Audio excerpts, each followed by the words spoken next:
Hello friends, welcome to my channel. இன்றைக்கி நம்ம வீடியோவில் என்ன பார்க்க போகிறோன்னு பார்த்தீங்கன்னா, சிம்பிளான ஒரு குட்டி விளாக் தாங்க பார்க்க போகிறோம். என்னோட காலையிலிருந்து மதியானம் வரைக்கும் நான் என்னென்ன வேலைகள் பார்க்குறேன் அப்படிங்கிறத உங்கள் கூட ஷேர் பண்ணியிருக்கேன். நீங்களும் உங்கள் வீட்டில் எந்த மாதிரி வேலையெல்லாம் சீக்கிரம் முடிக்கிறதுக்கு பார்ப்பீங்க, எப்படியெல்லாம் உங்களுக்கு பொழுது போகுதுங்கிறத வீடியோ பார்த்துட்டு கமெண்ட் பாக்ஸில் கமெண்ட் பண்ணுங்கள்.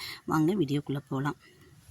காலையிலே எழுந்திரிச்சு வாசல் கூட்டிட்டு வாசல் தெளிச்சிட்டு பாத்திரம் எல்லாத்தையும் கழுவி எடுத்துட்டேங்க. பாத்திரம் எல்லாமே நைட்டே பாதியை கொண்டாந்து பின்பக்கம் வச்சுருவேன். கழுவி, அதாவது எச்சு பாத்திரங்கள்லாம் கழுவி ஒரு பாத்திரத்தில் போட்டு மூடி வச்சுட்டு தண்ணி வச்சு ஊற வச்சுட்டு போயிடுவேன். காலையில் எழுந்திரிச்சு அந்த பாத்திரத்தை எடுத்து எல்லாமே விளக்கி எடுத்து வச்சுருவேன்.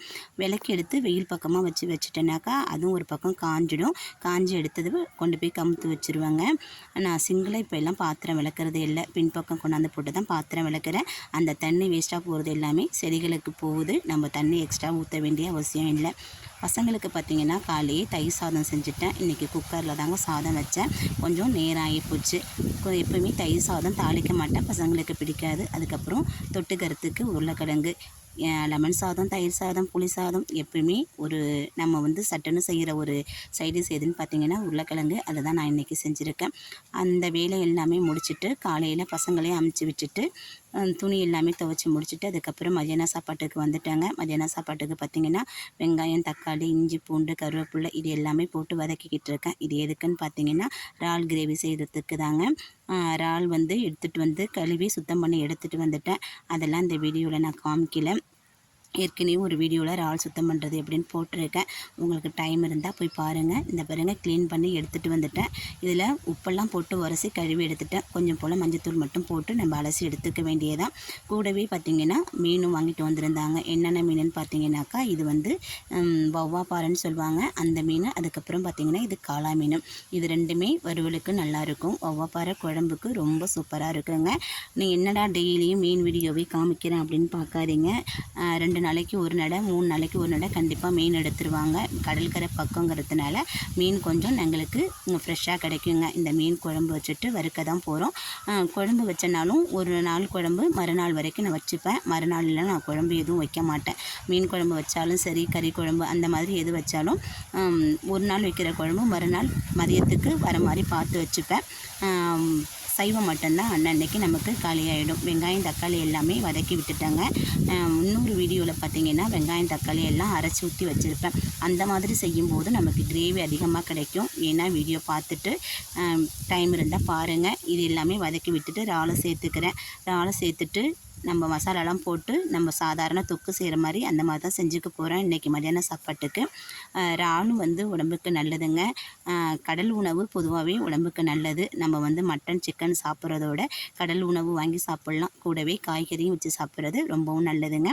இந்த மாதிரி வதக்கி விட்டுட்டு மசாலா பொருள் போட்டு நம்ம தேவையான அளவுக்கு உப்பு சேர்த்து காரம் சேர்த்து நம்ம இறக்கிக்க வேண்டியதான். இது ரொம்ப கிரேவியாக செய்யலை, ட்ரையாக செஞ்சு எடுத்துக்க போகிறேன். ஏன்னா மீன் குழம்பு வைக்க போகிறேன், வறுக்க போகிறேன். அதனால் அப்புறம் பார்த்திங்கன்னா காலையிலேயே சாதம் வடிச்சிட்டு அதை வச்சுருக்கேன். கீழே பார்த்திங்கன்னா நேற்று வச்ச பூண்டு குழம்பு கொஞ்சம் போல் இருக்குது.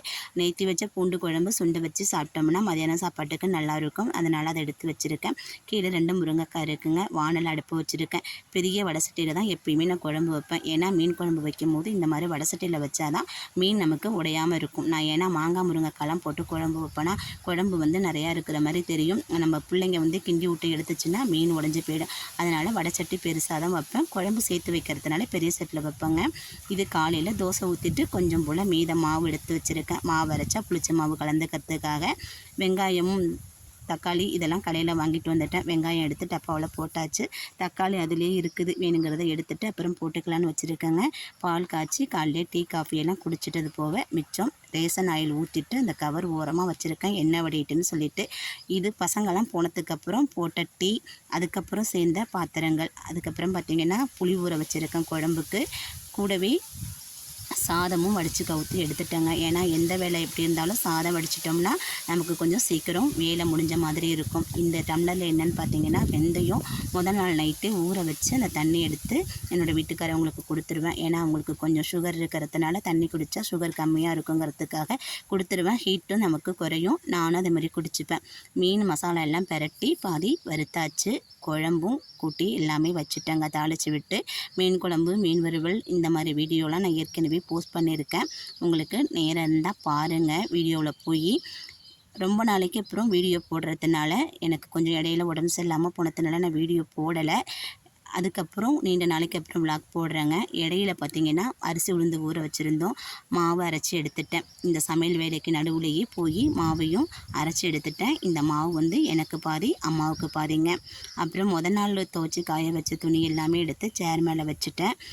பாதி துணி காலையிலேயே துவைச்சி போட்டேன் இல்லையா, அதெல்லாம் வெயிலில் கொஞ்சம் காஞ்ச பிறகு எடுத்துகிட்டு வந்து உள்ளார ஷெட்டுக்கு கீழே போட்டுட்டேன். பாதி துணி வெயிலேயே காயுதுங்க, காய வச்சுட்டேன்.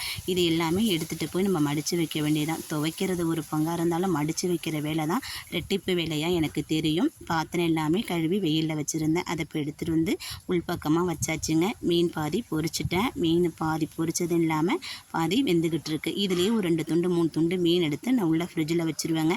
மறுநாள் காலையில் பசங்களுக்கு வேறு ஏதாவது சாதம் செஞ்சு இந்த மீன் வறுத்து கொடுத்துருவேன். அந்த தண்ணியில் வெங்காயத்தூள், பூண்டு தூள், காய்கறி தூள் எல்லாமே அந்த கஞ்சி தண்ணியிலே போட்டு ஊற வச்சுருக்கேன். அது கூடவே இன்னும் கொஞ்சம் தண்ணி எக்ஸ்ட்ரா ஊற்றி செடிகளும் நல்லா வளருங்க. இது பக்கத்துலேயே பார்த்தீங்கன்னா ஒரு மீன் தொட்டியில் என் பையன் மீன் வளர்த்துக்கிட்டு இருக்கான். சின்ன சின்ன மீன்களாக இருக்குது. கட் பீஸ் தான் வச்சுருக்கிறான். நிறைய மீன் எடுத்து கேட்குறவங்களுக்கெல்லாம் குட்டி போடும் போதெல்லாம் தூக்கி கொடுத்துருவான். அதோட பார்த்தீங்கன்னா பக்கத்தில் ஒரு சோத்துக்கத்தாழை. நான் இது எதுக்கு காமிக்கிறேன்னா, நான் இது வரைக்கும் இந்த பூவை நான் பார்த்ததே இல்லை. ஓமவல்லி செடி வச்சுருக்கேன். அதில் பூ பூத்துருக்கு. ரொம்ப நாளாக வச்சுருக்கேன். ஒரு 6-7 வருஷமாக அந்த தொட்டியில் இந்த செடி வச்சுருக்கேன். இது நான் பூ பூத்தே பார்த்தது கிடையாது. இப்போ தான் முதல் முறையாக நான் பூவை பார்க்குறேன். அங்கே பாருங்கள், அது பிங்க் கலரில் இருக்குது. உங்களுக்கு எப்படி தெரியுதுங்கிறது எனக்கு தெரியல. நான் எடுத்து காமிக்கிறேன் பாருங்கள் பக்கத்தில். இங்கே பாருங்கள், இந்த கலரில் இருக்குது. பார்க்கவே ரொம்ப அழகாக இருந்தது. சரி, இதை காமிக்கலாம் அப்படிங்கிறதுக்காண்டி தாங்க காமிக்கிறேன்.